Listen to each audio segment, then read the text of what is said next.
Hey guys, Brandon here. Just a couple quick thoughts on 3 hours a day for 10 years straight, the article today. So we're on the road and just had some thoughts about the last couple of days of just putting the right information, the right education into our heads and seeing the forest from the trees. And Bucky Fuller always talked about being generalist versus being a brain slave, being a specialist. And we have to be very careful because, as Gerald Slente says, most people operate, they vote, they run their lives through the lens of their work. When Bucky Fuller says that, God made us to be generalists. God made us to be able to see the 30,000 foot view, the macro, and see outside just our tiny little bubble. So, be very careful when we're making decisions and when we are making, doing things in our life that are not only affecting us, our family, but those around us as well. So something just very important, something I've been thinking about a lot lately and just trying to be very cognizant of. And Jim Rohn, like I said in here as well, talked about being 1,000 books behind over the next 10 years. What if you woke up 10 years from now and you were going into a job interview, or you're trying to run a business, or you're sitting down for a sales meeting, trying to get the contract, trying to get the job, whatever it might be, trying to make the sale, trying to get your wife or husband, trying to seal the deal, and you were 1,000 books behind your competition, meaning you hadn't educated yourself. Most people get out of school and they think education is done. They think it's over with and that's it, that's all. And as we know, that's anything but the case. People are waking up left and right. We see the student loan fiasco going on right now, and what an extortion, crock of BS all that is. That it's formal education really does very little for most people, and it doesn't guarantee you anything in life. It leaves you quite vulnerable. You think you actually have something when in reality you still have a piece of paper. You still have to go out and learn what you're going to do. You still have to go out and earn things, and that's what school does not teach you.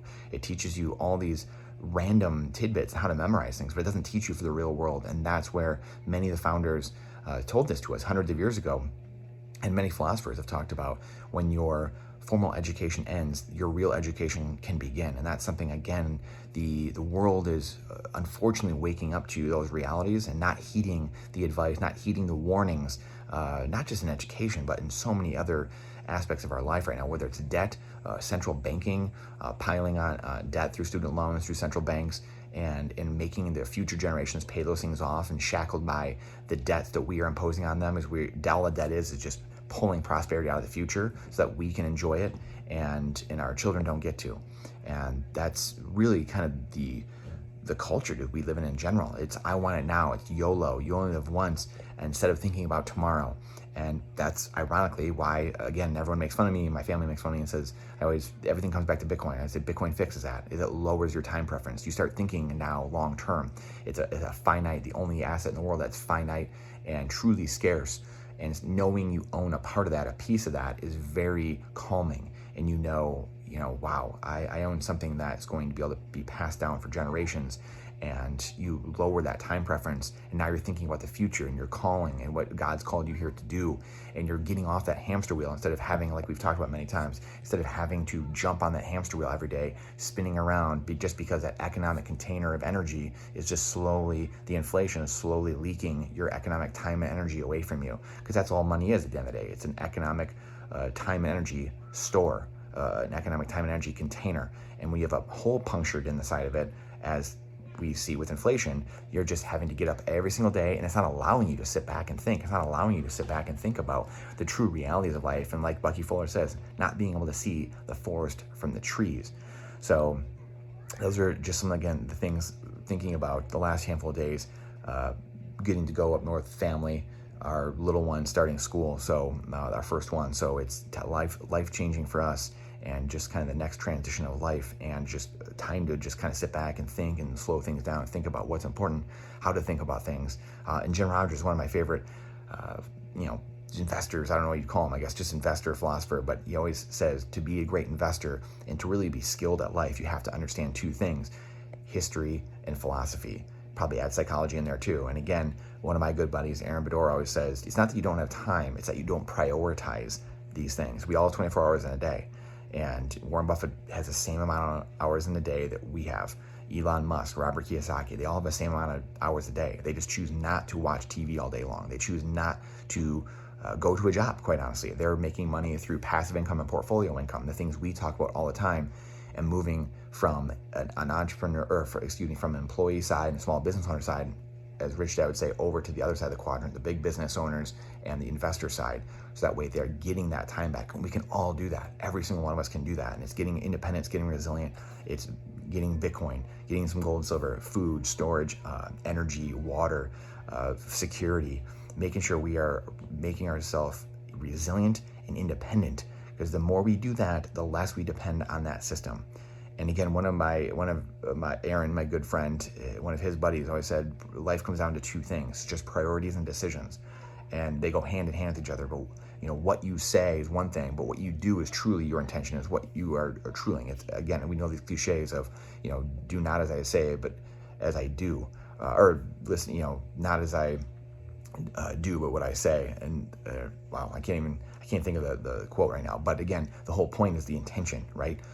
People can talk is cheap, but what is someone actually doing? That's their true intentions. So that's what we have to be mindful of.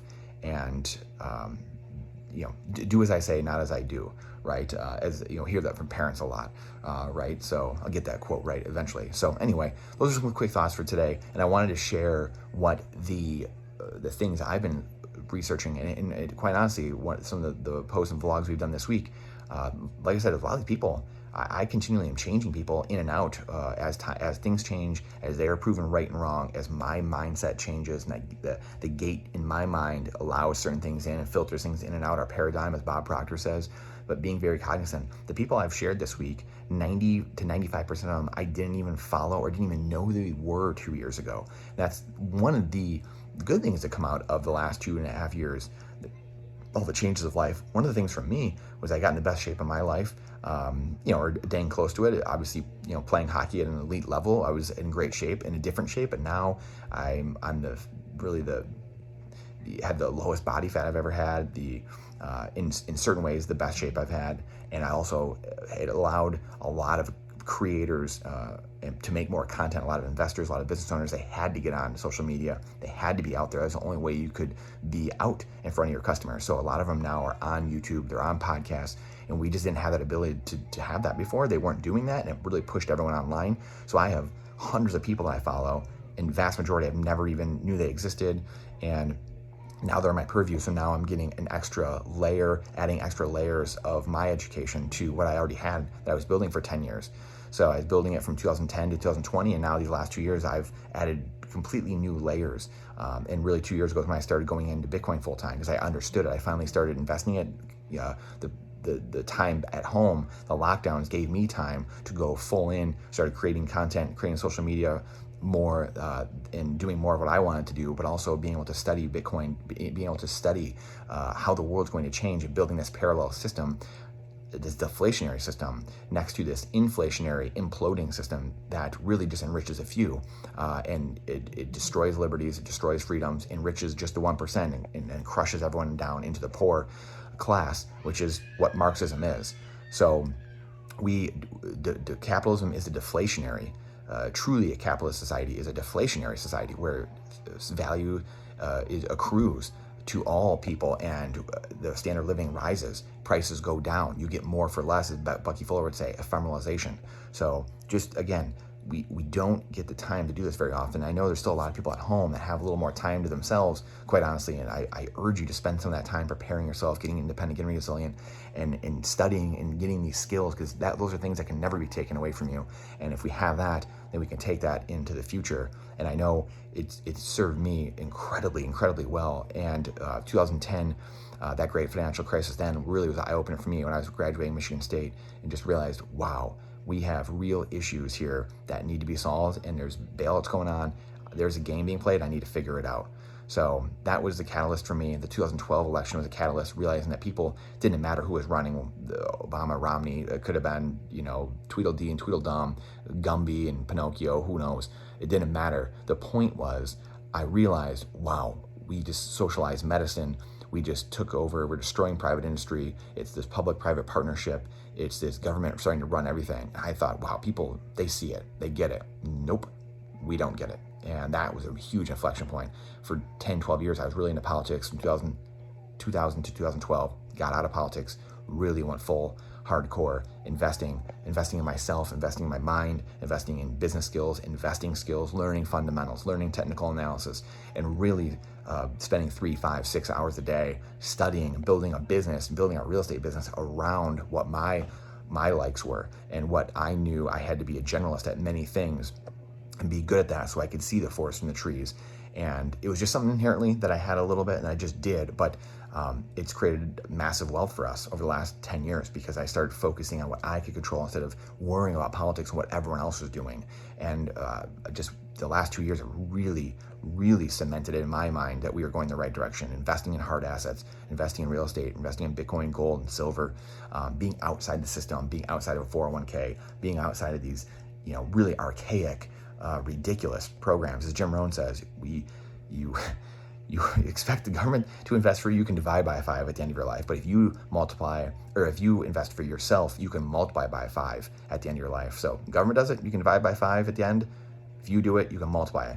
And Robert Kiyosaki always talks about having a family office and focusing on your, on your money, which is really your time and your energy. It's really all money is time. So are you going to put your time in someone else's hands and let them do what they want with it? Or are you going to do it and give yourself that time back at the end of your life? So spending the time up front now so you can have the time later, or you're going to outsource it.